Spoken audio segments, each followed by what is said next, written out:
Welcome back ICSC help YouTube channel. कल हमने आप लोगों को बताया है आईसीएससी क्लास 10 मैथ का चैप्टर 1 जीएसटी के बारे में। पूरा तो नहीं हो पाया है, लेकिन कुछ टॉपिक आपको बताया है। जैसे एसजीएसटी क्या है ये बता दिया है, स्टेट जीएसटी, सीजीएसटी क्या है, सेंट्रल जीएसटी ये भी कल बता दिया था, और आईजीएसटी क्या है ये भी बता दिया था। ठीक है, इसको और ये टॉपिक भी कल डिस्कस कर दिया था। इंटर स्टेट सेलिंग क्या है, इंटर स्टेट सेलिंग यानी सेम स्टेट में ही सेलिंग, और इंटर स्टेट सेलिंग क्या है, इंटर स्टेट यानी एक स्टेट से दूसरे स्टेट में सेलिंग। सबका जीएसटी सिस्टम अलग अलग है, इंट्रा स्टेट का अलग है, इंटर स्टेट का अलग है। और इनपुट जीएसटी क्रेडिट क्या है, लास्ट में यही पूरा काम आएगा। इनपुट जीएसटी क्रेडिट यही पूरा काम आएगा, इसी कैलकुलेट होगा। एसजीएसटी जो होता है वो तो कल बताया है कि इसको स्टेट गवर्नमेंट लेती है। अगर इंट्रा स्टेट सेलिंग होती है, इंट्रा स्टेट सेम स्टेट, तब फिर उसका टैक्स का 50% स्टेट गवर्नमेंट और टैक्स का 50% सेंट्रल गवर्नमेंट लेती है। लेकिन अगर इंटर स्टेट सेलिंग होती है, एक स्टेट से दूसरे स्टेट या एक कंट्री से दूसरे कंट्री, तब फिर वो आईजीएसटी में आता है, और इसमें 100% आईजीएसटी में जाता है। सेंट्रल गवर्नमेंट या स्टेट गवर्नमेंट कुछ नहीं पाता है। अब हो सकता है कि पाते हों, मैं कोई आएगा तो अपने इंडिया में ही, ऐसी बात नहीं है, लेकिन अब कोई और तरीके से अपना आता होगा, ये उस गवर्नमेंट का काम है। अब हम मेन चीज़ बताने जा रहे हैं, इनपुट जीएसटी क्रेडिट, जो तुमको ये आईसीएससी क्लास 10 मैथ में चैप्टर 1 में सवाल न्यूमेरिकल सॉल्व करने हैं, वो इसी बेस पे सॉल्व करने हैं, इनपुट जीएसटी क्रेडिट पर। देखिए, सपोज करिए कि कोई मैन्युफैक्चरर है ए, कोई मैन्युफैक्चरर है ए, ये मैन्युफैक्चरर है, मान लीजिए मैन्युफैक्चरर है मान लीजिए, और ये कोई चीज़ सेल करता है बी को, बी मान लीजिए डीलर है। अब बी सेल करता है सी को, ये मान लीजिए शॉपकीपर है, शॉपकीपर, और सी सेल करता है डी को, इसको मान लीजिए कस्टमर है, कस्टमर है। ये भी मान लीजिए कि ए जो बी को सेल करता है वो 5000 में सेल करता है, और बी जब सी को सेल करेगा तो ये नॉर्मल बात है कि आदमी प्रॉफिट लेकर सेल करेगा, तो 1000 प्रॉफिट लेकर के कितने को सेल किया, 6000 को सेल किया। और जबकि शॉपकीपर सी कस्टमर को जब देगा तो वो भी कुछ ना कुछ प्रॉफिट लेगा। सपोज करो कि वो भी 1000 प्रॉफिट लिया और 7000 का सेल किया। ठीक है, अब जीएसटी कितना है, मान लीजिए जीएसटी है 20%, सपोज कर लो कि 20% है। तो जब बी का जीएसटी फॉर बी, अब बी ने कितना पेड किया होगा, बी तो 5000 में खरीदा है, तो जितने में कोई चीज़ सेल होता है सेलिंग प्राइस पे होता है जीएसटी लगता है, मार्केट प्राइस पे नहीं लगता है। तो यहाँ 5000 का, अब इसको 10 अलग निकालना पड़ेगा, 10 अलग, क्योंकि इंट्रा स्टेट सेलिंग है ये। कौन सेलिंग है ये, इंट्रा स्टेट, सेम स्टेट में सेलिंग है, इसलिए एसजीएसटी भी निकालना पड़ेगा और सीजीएसटी भी निकालना पड़ेगा, दोनों निकालना पड़ेगा। इंट्रा स्टेट माने सेम स्टेट में रहेगा, तो आपको एसजीएसटी और सीजीएसटी दोनों निकालना पड़ेगा 50-50%। तो 20% जीएसटी था, तो 20 का 50% 10, तो 10%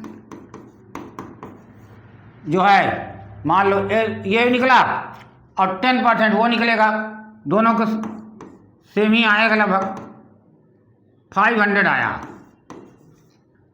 500 जो है बी को, एसजीएसटी और सीजीएसटी भी वो भी इतना ही रहेगा 500, यानी टोटल 1000 वो पे किया है।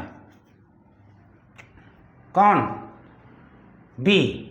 अब इसी तरह जब बी सी को सेल करेगा तो सी कितना पे करेगा, तो एसजीएसटी फॉर सी अब वो 6,000 का सेल किया, इसलिए 6,000 का 10%, 600 वो SGST और CGST वो भी कितना रहेगा 600, यानी टोटल 1200 इसने पे किया। समझा रहा है ना। अब जब C कस्टमर को सेल करेगा तो वो 7,000 को सेल किया तो उसका GST कितना आएगा, C GST for C SGST 7,000 का 10% 700 और CGST भी कितना होगा इसका 700, यानी टोटल 1,400 ये भी पे किया। अब GST कुल मिला कितना, देखिए B ने तो यहाँ पे कितना दिया था, B ने दिया था 5,000 5,000 1,000, तो टोटल GST 1,000 और प्लस यहाँ पे जब B C को सेल किया तो 6,000 सेल किया तो उसका 6 होता है 1,200 होता है। 1,200 में वो 1,000 पहले से ही दे चुका है, 1,200 में 1,000 पहले से ही दे चुका है तो उसको केवल 200 एक्स्ट्रा पे करना पड़ेगा। भाई ये 1,200 उसको मिला GST ग्रुप, प्रॉफिट तो अपना 1,000 ले लिया, प्रॉफिट अपना 1,000 ले लिया, लेकिन यहाँ पे GST ग्रुप में C से कितना वसूल किया 1,200 और खुद कितना दिया था 1,000, यानी कि GST के रूप में भी 200 रुपये फायदा ले रहा था ना, वो 200 रुपये गवर्नमेंट का है। और जब इसी तरह C ने कितना किया, C ने जब दिया था तो 1,200 दिया और जब पाया तो कितना पाया GST ग्रुप में 1,400 पाया, यानी 200 रुपये यहाँ भी एक्स्ट्रा पाया तो 200 रुपये वो भी ऐड हो गया। इस तरह से कुल 1,400 टोटल GST जो है मिलेगी, जिसमें से 700 SGST रहेगा और 700 CGST रहेगा। ये इस तरह से पूरा कैलकुलेट होता है GST का चैप्टर। अच्छा, कभी कभी क्या होता है क्वेश्चन में इस तरह से करने के बजाय वो पूरा वो कर लेता है कि केवल B का निकालिए या केवल C का निकालिए, ऐसे भी कर लेता है।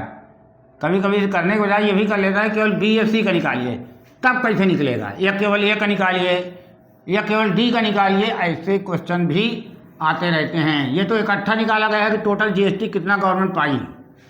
अगर मान लो केवल B का पूछा जाए,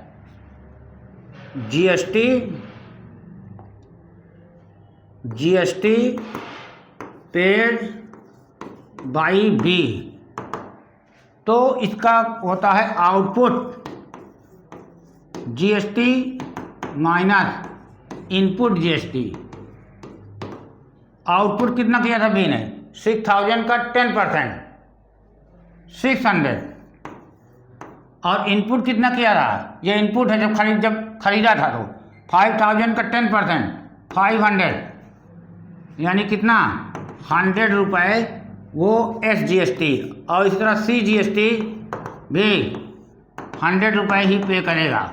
ये B की बात कर रहे हैं हम, B इस तरह से 100 रुपये पे करेगा SGST और 100 रुपये पे करेगा CGST।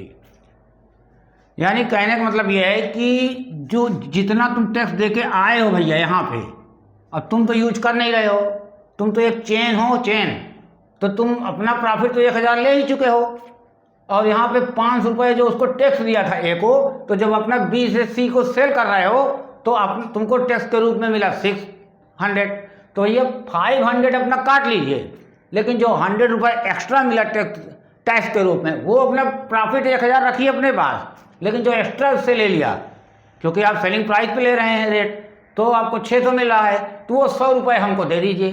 तो उस तरह से इसका B का रेस्पॉन्सिबिलिटी GST होता है 100 रुपीज़ SGST और इस तरह से 100 रुपीज़ होगा। अब नेक्स्ट टर्न पे हम आपको चैप्टर 2 बैंकिंग पढ़ाएंगे। Thank you.